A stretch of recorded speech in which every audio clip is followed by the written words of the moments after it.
Postgame with head coach Matt Bowen after UMD falls to St. Cloud State 76-63. Coach, kind of a quick turnaround, a Tuesday game.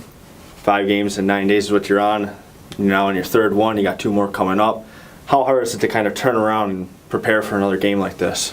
If it were a team that we weren't so familiar with, it may be a little bit more difficult. But this late in the league, St. Cloud being our travel partner, we see them a lot on video since we're always playing the same teams Friday, Saturday. So the turnaround's not that hard as far as preparation. Certainly it takes a toll on the guys going 3 games in 4 days. But I was proud of how hard our kids played. I thought they played really hard. And the one guy who just seemed to kill you was Gage Davis, 25 points, 10 rebounds, 7 assists. He seemed to do everything. Was there anything you guys could have done differently to limit his production on that side of the ball? You know, he was the preseason Conference Player of the Year for a reason. He's done that to a lot of people. He's a good talent. He was able to make just enough from the outside and explore some drives and things on us. You know, we had a difficult time guarding him man-to-man. I thought our zone was effective at times. They got a couple baskets late.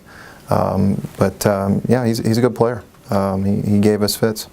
And speaking of that zone, right off the early bat, they had 24 of their points in that first half right in the paint.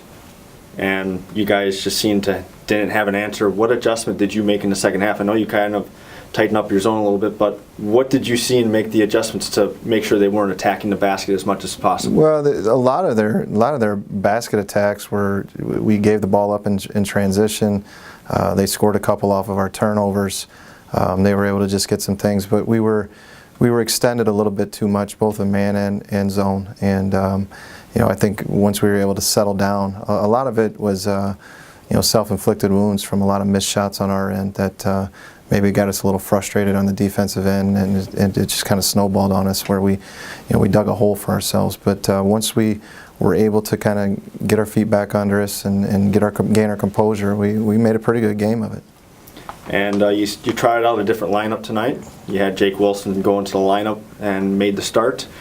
Well, why did you put him in the lineup? We've been suffering from injuries a lot, and Mamadou hasn't been healthy. He's kind of limping around on a bum ankle since the Moorhead game. He's tried to come back, and it just hasn't been as effective as we wanted to. He's kind of lost a step, lost a bounce. So we just wanted to try something different. You know, looking at Wilson, he's had some couple nights where he scored the ball really well, shot the ball really well, and you know, give us a different look. So you know, you combine those 2 injuries, Mamadou not being 100%, and looking for change up with maybe something with Wilson. That was a reason for the change. And then heading just into this final weekend, final home games, you got a couple days to prepare. Where just a couple minor things that you got to tinker with to get ready for this weekend? Well, we got to get some rest, and we got to gain some confidence about what we're doing. We've lost a few in a row, and we've kind of lost our way a little bit after really getting back to 9-9 and making a pretty good season of it. We're really 2 overtime losses, couple bad bounces away from being right where I thought we'd be with the young group we have, but you know, it didn't go that way, and we certainly have to regroup and try to make something out of these last 2 games before we head on the road. And you know, there's 4 games left, but we can still make a lot of this season and see how many more we can get. All right. Well, thank you, Coach. Thank you.